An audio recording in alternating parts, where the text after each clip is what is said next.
इसमें बहुत सारे क्वेश्चन पूछे जाते हैं। पूछा जाएगा प्रारंभिक मूल्य क्या है, अंतिम मूल्य क्या है, मूल्य क्या है, प्रारंभिक मूल्य क्या है, ऐसे पूछे जाते हैं क्वेश्चन। घटा हुआ मूल्य या बढ़ा हुआ मूल्य।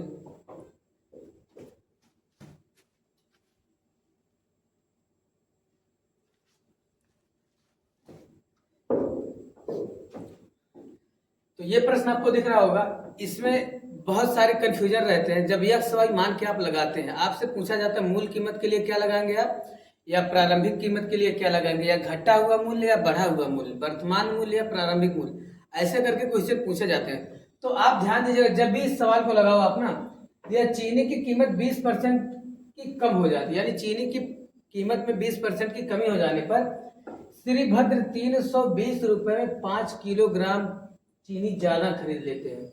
इसका मतलब यह है, पहले 320 रुपए में और कम खरीद पा रहे थे, अब जब चीनी की मूल्य में कमी हो गई है तो 20% की कमी होने से अब यहाँ पे सीधे सीधे आप देखिएगा, इस जो 20% का प्रभाव वो किस पे पड़ रहा है। तो आप बताओगे 20% में कमी होने की वजह से 5 किलोग्राम, तो आप 20% बराबर आप 5 बताओगे। 100% बराबर अगर आपसे पूछ लिया जाए, 20 पंचे 100, 5 पच्चीस 25, यानी वर्तमान में आप 25 किलोग्राम चीनी खरीद रहे हैं कितने रुपए में, 320 रुपए में। और ये कितना किलोग्राम ज्यादा है, 5 किलोग्राम ज्यादा खरीद पा रहे हैं। मतलब पहले आप कितना खरीद रहे थे, पहले आप 20 किलोग्राम खरीद पा रहे थे, कितने रुपए में, 320 रुपए में। यही कह रहा प्रारंभिक कीमत बता दो, तो आप 20 से भाग दे दो, कितना आ जाएगा, 16 रुपए पर केजी आ जाएगा। ठीक है, 16 रुपए पर केजी।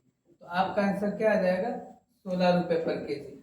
अगर आपसे वर्तमान कीमत पूछा होता तो आप 25 से भाग देकर आंसर लगा लेते। अब इस सवाल में कोई कंफ्यूजन मत रखिएगा, ठीक है।